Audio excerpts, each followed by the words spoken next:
Gracias por escuchar otro episodio más de Empodérate de Chicanos por la Causa. ¡Empezamos! ¿Qué tal? Bienvenidos a otro episodio muy especial porque vamos a hablar de fashion. Y cómo esto nos lleva a crear comunidad, a establecer y abogar, a crear conciencia sobre muchísimas aspectos de nuestra sociedad, como latinos que vivimos en Estados Unidos, como caribeños, y las similitudes y las barreras que podemos vencer juntos. Bienvenida a otro episodio, Fátima. I'm glad to be back. Otra vez. Together again. We're so excited to have you here, Franchela. Muchas gracias. Para mí es un placer estar con ustedes y poder hablar un poquito de todo. Pues muchísimas gracias por acudir al llamado y tener este tiempo. Sé que te hicimos esperar un poquito hoy, tu niña encantadora. Gracias. Muchísimas gracias. Gracias a ustedes. Por traerlas. Empecemos por el principio. ¿Qué te parece? ¿Dónde creciste? ¿Cómo creciste? Mira, mi nombre es Franchela Ulises. Yo soy de las Islas Vírgenes. Entonces, mis padres son de la República Dominicana. Los dos son dominicanos. Y yo vengo del Caribe. Yo soy una tropical. Me encanta el Caribe, me encanta la playa, me encanta todo lo que tenga que ver con eso. Y me encanta la moda también, muchísimo. What does fashion mean to you? For me, fashion means personality. I think that depending on who you are, where you come from, that determines a lot of what you wear and how you wear it. So fashion for me means diversity. It means culture. And it means just being empowered and just being yourself. Yeah. I love that. I wore a bright blazer today for the viewers. Thank you. Because of you, because I noticed that your brand wears a lot of bright colors, or is a lot of bright colors. Yes. Why do you think that is like, do you think that's like your preference? Do you love bright colors? Well, you know what? Wearing bright color was never something that I did. Mm-hmm. Growing up Latina, growing up Afro-Latina, we always heard, don't wear that color, that's too bright, that makes you look darker. And I heard all these things when I was growing up. So I was really afraid of color, and I was very specific about what colors I would wear. It would be more like pastels, just keep it toned down, keep it calm. But growing up, after I had my daughters, I realized that if I wanted my daughters to be bold and be empowered and be authentic, I needed to be authentic, right? So that's where I started to wear more colors and just be me, just wear whatever I wanted, mixed and match. And that's how it all started. And now I'm just addicted to color, and I'm always bringing along my friends to wear colors with me. I love that. I feel like when you wear a color that's more bold, it makes you feel more bold too. It does. There's a theory and something behind wearing colors and just being authentic and just being bright and bold that people don't understand. Some people love black, and that's fine. They look the more tone color. But I think there's something so empowering when you wear like a bright color. You're seen, right? You're just that center of attention. People are like, oh my God, what are you wearing? And I think women should wear more color more often. They should get out of their comfort zone. We all have a favorite color. I mean, and also not waiting for that special occasion to wear that like specific dress you want to wear too. Exactly. We all have a favorite color. And if you want to wear that color every day, wear it every day. You know, there's so many ways of wearing colors and embracing. And if you're more on the tone side, you can wear more like a calm color, but then you can wear a pop of color on your shoes or your lipstick. That's still empowering. Absolutely. There is something about when you see yourself in the mirror or you walk in and you're wearing hot pink shoes. Because I'm wearing a pair. But I don't know. There is something there. I love the bright green. I love the hot pink. There is the hot orange sometimes, the lime colors. And it's just something about it.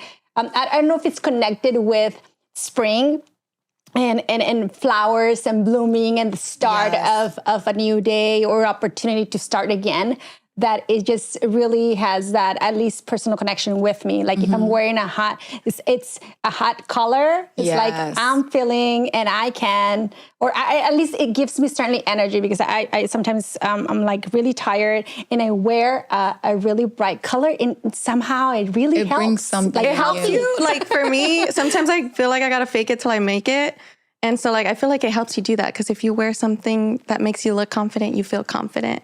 You feel confident. Color does make you feel confident. And color takes you out of the box because it's not easy. Like people are I've talked to so many women that I style for different shoots and fashion shows. And it's so scary. And I'm like, wow, like they're like shaking. They're like stressed out. And I'm like, wow, I didn't know that it was that deep, you know? But there's so many things behind it because we're always trying to fit in the mold and, you know, wear black. It makes you look thinner. It makes you look slimmer. So we're always just hiding behind the black and the beige and those tone colors because we don't want to be seen. We don't want to call people's attention.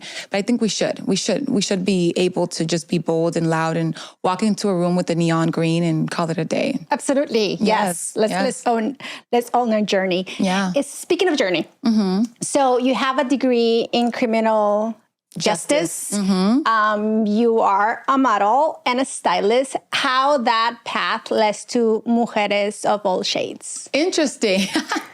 It's always interesting because when I think about my degree and what I went to school for, I'm like, how did I get into fashion? It's like, you know, but I'm the fashion police. To my credit. So I'm arresting all these people that are not well dressed. I am. But Ezequiel, taking class as soon as I'm wearing black, so he's looking at himself like he's underdressed today. he feels targeted and talked about. But you know what? I've always loved criminal justice, and I do. I love the whole justice system. I love the power that there is between being in that area, in that space, and then also the type of things that you learn when you're in criminal justice is so like straightforward, right? It's so determination, right? You got to figure out what happened. How are you going to solve this case? You have to learn so many laws and all these different things. So that was something that I have always loved. And I was able to bring that into Mujeres of All Shades because you have to be determined. You have to be focused and you have to keep going. You have to until you figure it out. There's no maybe later, maybe this. No, you have to figure it out. So although I'm not in the criminal justice system, I do feel like I've been able to incorporate so many things. And I'm grateful that I went to college and I got my degree because that was such an amazing accomplishment for me. And it's also an accomplishment that I want other girls to live, right? Even if they don't want to go to college specifically, but at least getting some type of certificate or something that's going to help them, you know, move forward with their careers. So what is Mujeres of All Shades? Yes. Mujeres of All Shades is a community that I started about 4 years ago, and it's all about faith, fashion, and community. So faith, because I'm a Christian woman. My husband is a preacher, so I'm really involved in the ministry. I sing at church, and Jesus is my first love. So my faith means a lot to me, and I wanted to bring that into what I do within my community. And then also community. Community is so important because there's nothing we can do if we don't have a community. If you start a business, you need you need clients, right? If you have friends, it's a community. So I wanted to build a space where women could feel valued. They could feel seen. They could feel appreciated and loved, right? And then fashion is a very big part of what I do. I'm a fashion model. I'm a stylist. And I'm around fashion 24/7. So I wanted women to be able to feel fashionable because we're always like, oh, we only see fashion models on TV and they look so amazing, but you could be a fashion model too. Like, that's okay. So I wanted the everyday woman to feel like they were on a runway all the time. So how does the name come about of All Shades? Yes. Why Mujeres of All Shades? Mujeres of All Shades is because actually, it was a funny story. When I was looking for names and what I wanted to do, I actually was going to call it Latinas of All Shades. And I was just thinking about me being a Latina and how I wanted to empower this movement. And then I told one of my friends, she's not Latina. And I'm like, are you going to go to my event? She's like, no, I'm not going. And I was like, why? She's like, I'm not Latina. And I was like, oh, damn. So I was like, ay, Dios mío. I'm like, no, wait a minute. Let me fix that real quick. So I sat on it and I'm like, I prayed and I was like, okay, God, I want to do something that's very inclusive. I want to bring a lot of women together. What do I call this? But I didn't want to call it Women of All Shades because no. So I'm like, ¿qué puedo hacer? You gotta add some sazón to it. Son mujeres team. Like, ¿qué puedo hacer para que sea más inclusivo, para que sea más divertido? And then I also wanted my culture to be represented. I'm like, oh, mujeres. Mujeres is in Spanish and All Shades. So I'm Spanglishing. The name is Spanglish. I love it. And it's a way of having people have a conversation with me because they're always like, why is it mujeres? Are you Latina? I'm like, yeah. And ahí empieza la conversación. Entonces, yeah, that's why I put Mujeres of All Shades, because I wanted to be very inclusive. And I wanted women of all shades to feel like they could be part of the community.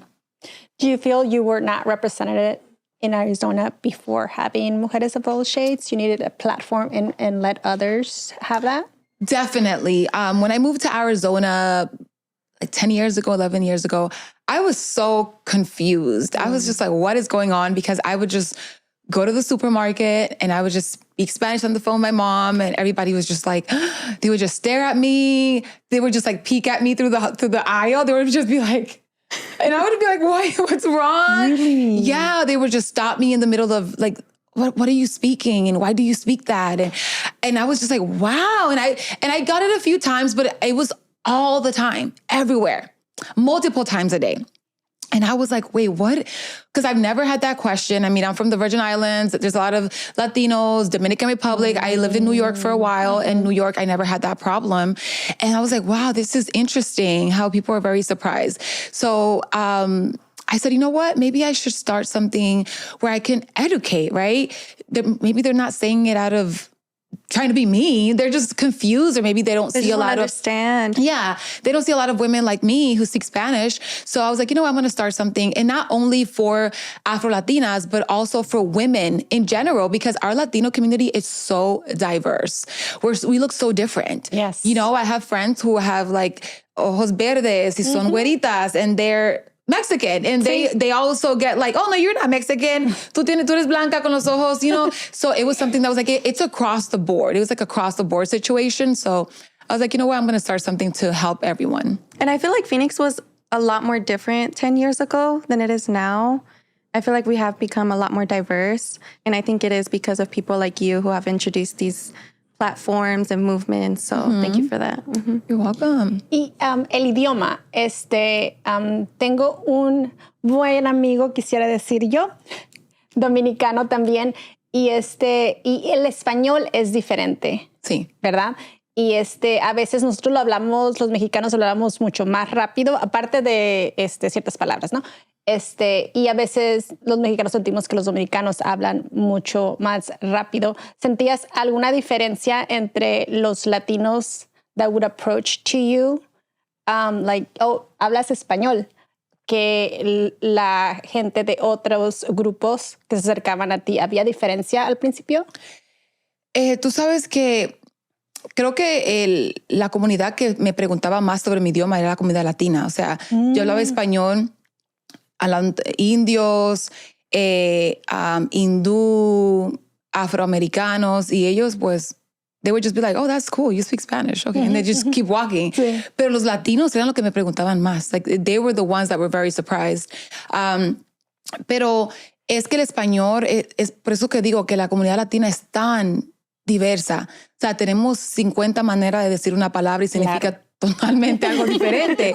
Entonces, el español dominicano es muy rápido, pero depende de quién te esté escuchando, porque cuando también tengo mi amigo también que él es cubano, y cuando está hablando en su idioma de Cuba, I'm just like, dude, you know? Y yo soy dominicana. Y a veces me quedo como que, what is he saying? ¿Entiendes? O cuando yo hablo español, le hablo dominicano, él se queda como que, ¿qué? Entonces somos tan diversos y somos tan, hablamos tan diferentes. Pero para mi beneficio, yo hablo español, yo tuve que aprender cómo adaptarme. Porque hay personas que hablan el español de una manera, and that's it. Pero yo que estoy en los medios y hago televisión y hago todo esto, he aprendido también a arreglar mi Spanish para que sea un poquito más neutral. Pero también se me sale el dominicano a veces. Sí, claro. It's part of you, so. It's part of me, you know? Y también el inglés, porque yo hablo inglés, diríamos el inglés de Estados Unidos, pero también yo hablo el inglés de las Islas Vírgenes, claro, que es un inglés dialecto. Como ejemplo, allá no decimos water, decimos water. Entonces, también a veces se me sale y la gente, ¿You're from the Caribbean? I'm like, yeah, I'm from the Caribbean. Entonces, siento como que hablo 50 idiomas. Sí. Qué padre. Nos platicabas que ibas los veranos a la República Dominicana con tu mamá o tus papás, o tus abuelos. Con mis abuelos, Con sí. tus abuelos. ¿Cómo era ese transcurso? ¿Fue durante, estabas yendo a la prepa, or was it earlier, or until what time would you, how was that transition going back and forth? Sí, mira, mi mamá nos mandaba en el verano. O sea, el verano, eso era Bible, like, las clases se cerraban hoy y ya mañana estábamos en el avión. Mi mamá did not play with that. Ella se acababa las clases, al otro día ya nos daba el ticket, nos mandaba con, no sé, la azafata en los airplanes. Sí. Nos montaba en un avión y decía, see you in 3 months. It's like she planned the trip like the month before. Ella nos enviaba para allá, a donde mi abuela, pero le agradezco tanto porque así yo siempre crecí con mi cultura, con mi familia. Soy muy cercana a mi familia, de parte de mi padre, de parte de mi madre. Y también aprendí el idioma, porque cuando estaba más pequeña yo solamente hablaba inglés por la escuela. Y cuando iba a República Dominicana, o sea, no tenía opción. O sea, mi abuela me decía, ¿hablas español o lo hablas porque lo hablas? Y yo le decía cosas en inglés y ella decía, I don't speak English. Yo no entiendo lo que tú me estás diciendo. I love it. Pero le agradezco a mi mamá que hizo eso y que siempre en la casa hablamos español, que me envió a República Dominicana y pude entender la cultura tanto que hasta el día de hoy en las redes sociales hago muchos videos hablando de madres dominicanas, porque es literalmente lo que viví con mi mamá y con mis abuelas y mis tías, así que... Qué padre. ¿Cuál es la diferencia que ves cuando hablas de las madres dominicanas? Que en la cultura, Ajá. Mira, yo creo que todas somos iguales. No importa de qué cultura sea, tenemos la cultura de la chancla, que eso nos falta, ¿verdad? La cultura de la chancla, tenemos la cultura de la mamá que siempre está mandando a fregar los platos, que se enoja así con una cuchara. Que si te ven sin hacer nada. Sí, ahí se molestan, no, que tengo depresión, ay, qué depresión y depresión. Tú sabes, vete a barrer. Sí, te barrer, Que o se te sea, olvide. por Sí, eso es que soy tan vocal sobre la cultura, porque es que somos un poquito diferentes, nos vemos diferentes, tal vez tenemos un diferente color de piel o cabello, pero al final del día, cuando te sientas, los videos que yo hago, la gente que me comentan de Panamá, muchos mexicanos me comentan de toda parte del mundo, that's my mom, hasta mucha gente afroamericana, oh, my mom is like that, she's just the English version, you know, entonces sí compartimos muchas cosas. Padre, sí, estaba pensando en la transición que estabas diciendo, porque mi mamá también mandaba a mis hermanos menores, a pasar el verano en México, y además del idioma y de conocer realmente a nuestra familia, creo que fue muy importante y continúa siendo por el hecho que te da una mejor idea de cómo es que crecieron, sí, y en qué condiciones crecieron tus padres, y por qué es que esperan que las condiciones para ti sean diferentes a las de ellos, right? You have a yearly reminder for sure when you went back and forth and appreciate more of what you have here. And at the same time, when you go over there, appreciate that as well. No, y hasta el día de hoy, o sea, yo crecí con esa tradición y todo el verano, we're out. Mi mamá nos trata como que fuéramos niños. En el verano ya llama a todo el mundo. Ya compraron su ticket. So I'm like, oh my God, mom. She's like, no. Y ahí nos vamos todos, mis hermanos. Y mi mamá va todo el tiempo allá. Eso es tradición. Hasta el día de hoy, que ya estoy grande, my mom calls me. She's like, falta un mes para las vacaciones. Tú no vas a Santo Domingo. And I'm like, oh my God, mom, I have to do this and that. No me importa. Tú tienes que irte para Santo Domingo y te lleva a las niñas. Y ahora esa tradición yo también se la doy a mis hijas también ahora. Sí, es lo que estábamos platicando también de tus hijas. So going back to fashion, because you were giving us some tips. Yes. Que nos estabas diciendo that the vintage is something that you feel very passionate and that you're really good at, and then thrifting and how that has evolved over the years. We were talking about how that used to be like shameful to be wearing secondhand clothes. That's not something that our parents talk about. Right? I know. Entonces, y ahora es finding something great that makes me feel unique and powerful can be found in anywhere you shop, and in this case thrifting, and how that has evolved. Mira, like I was talking to you guys, la industria del thrifting se ha vuelto un trend, because before thrifting was like bad. You couldn't, it was like top secret information at your house. Like, no le digas a nadie que fue la segunda. You know, you would make up all these excuses where you got your clothes, se la dio la prima, but you could never say you went to a thrift store. But I think right now, fashion is evolving because we're trying to reduce a little bit of fast fashion.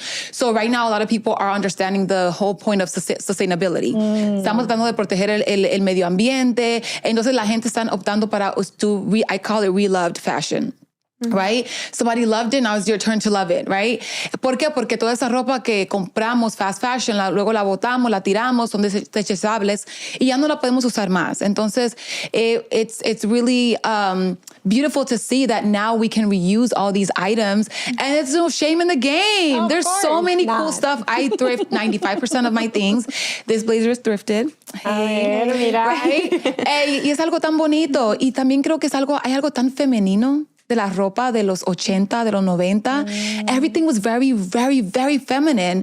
Even the silhouettes, the way the blazers were built, la manera en que los vestidos lo hacían, era como específicamente para la mujer. You know, y ahora la ropa, you have to dig really deep to find things that you're a little bit more covered, that you're a little bit more comfortable in. So creo que es algo muy bonito y también ayudamos al planeta muchísimo. And I think the quality is a lot better, or The was quality. a lot better. Ponte a Because now pensar. with fast fashion, like Exactly. the quality has decreased a Ponte lot. a pensar, si vas a un thrift store y compras un blazer que le hicieron en los 80s y está intacto, that's crazy. You're like, tú lo miras y parece que está nuevecito y es algo que hicieron hace 20, 30, 40, 50, 70 años y aún lo puedes usar. Pero la ropa que estamos usando ahora, hay brands que están tratando de, give more quality clothing, but even then, it's still super fast. I do have friends though that like want to thrift, but they don't really know how to find things. Like, what's your mentality, like your tips for like knowing how to thrift? Okay.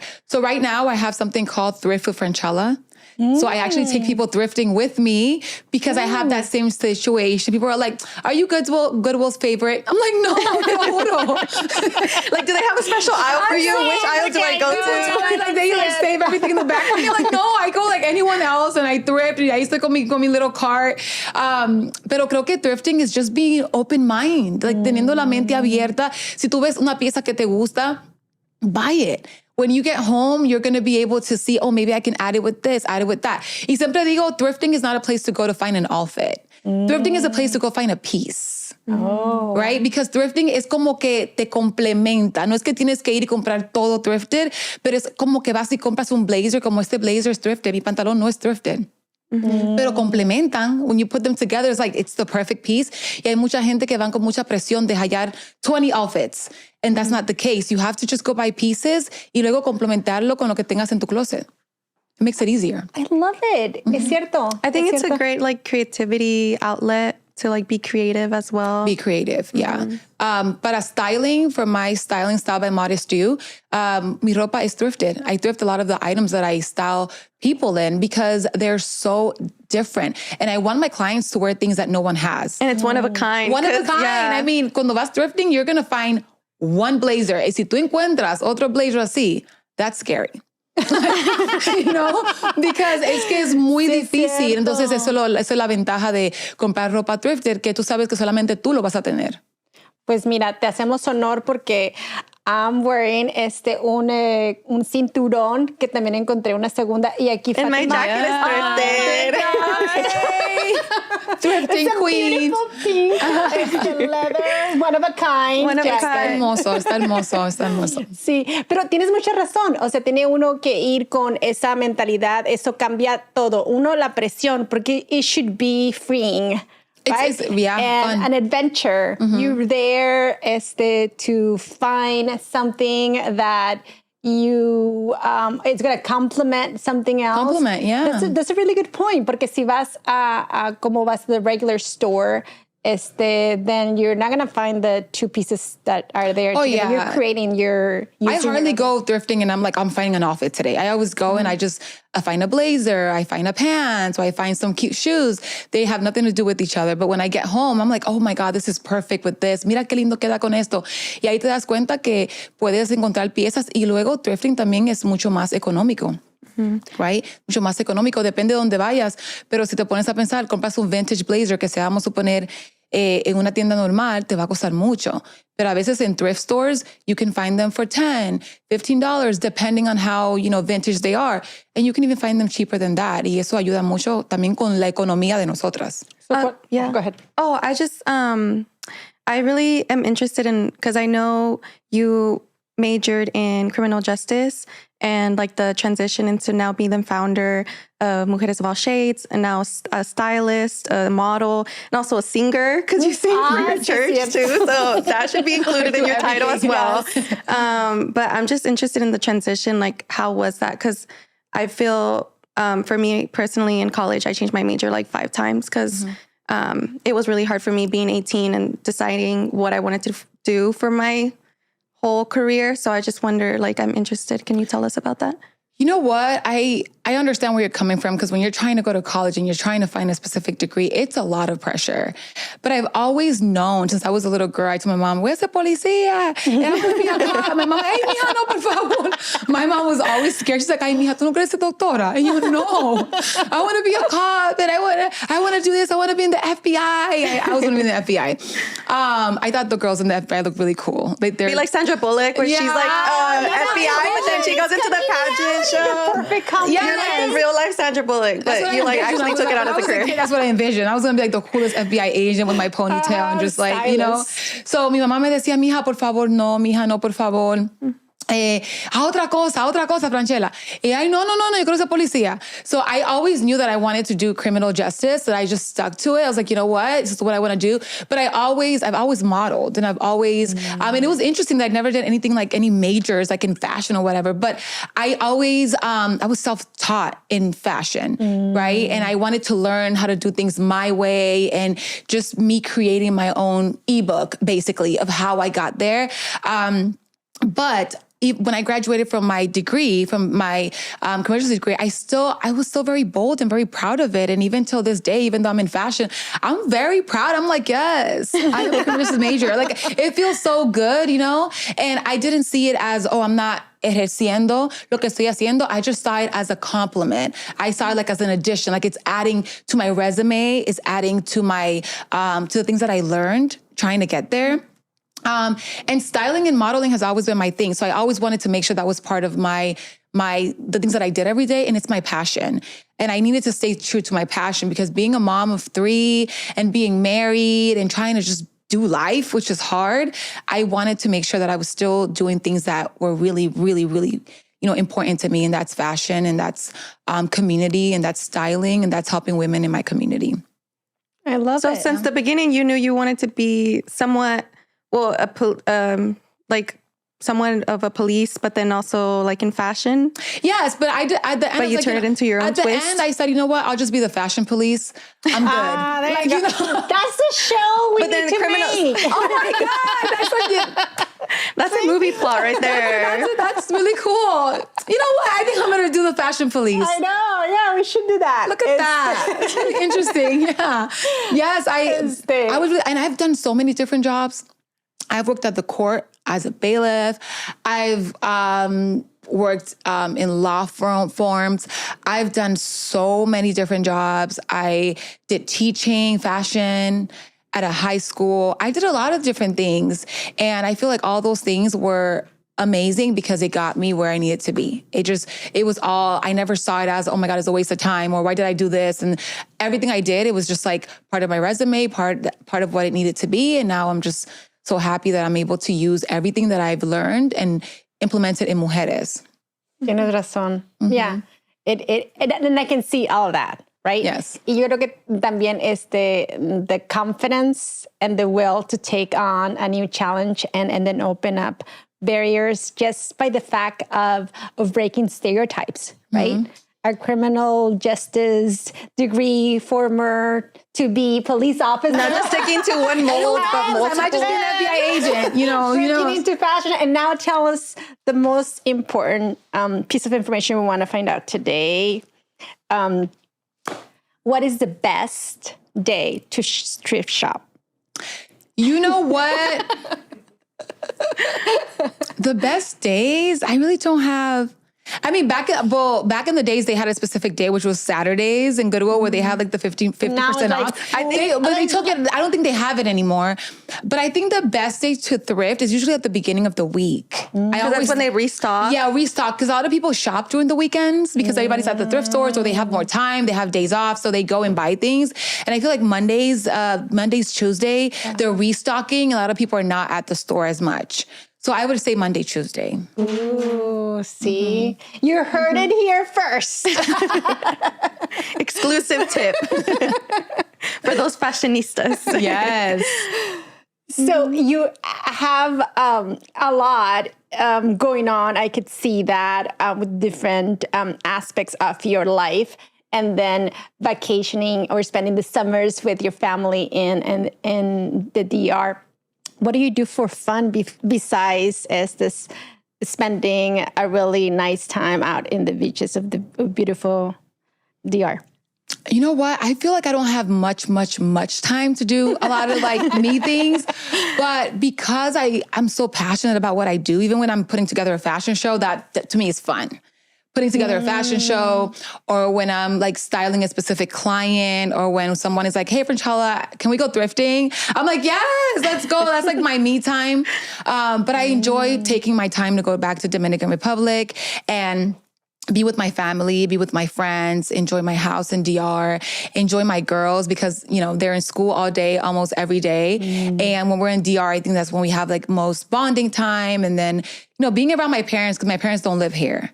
So whenever I have the chance to go to DR and be with my mom, be with my dad, that to me is like the most. You cherish it a lot more too. Yes, I do. I don't get to see my mom too much. So when I do get to see her, I go crazy, like, mami, cocíname esto, cocíname el chivo, cocíname aquí. And my mom was like, ay, Franchela, no voy a venir más.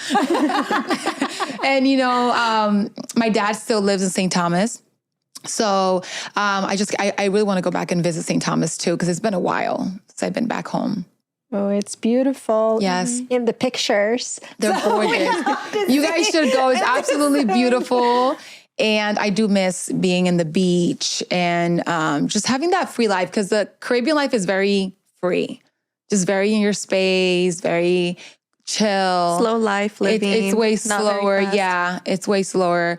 But I'm also blessed to be able to be here and to build my brand and just be that little girl from a small little island in St. Thomas to be here and doing so many things. I'm grateful because I've been able to work with so many big like TV channels. Oh yeah, I saw you were on the Grammys. I went to the Grammys. Oh yes. Your dress, and it was hot pink too. That's why we were hot pink. Yes, I got to go to the Latin Grammys in Spain. Oh wow! I went with Univision Network creators, and it was really, really an amazing opportunity to be able to be in that space and like be on the carpet and, you know, fly all the way to Spain. It was their first event that they've done, like at Latin Grammys out of the country.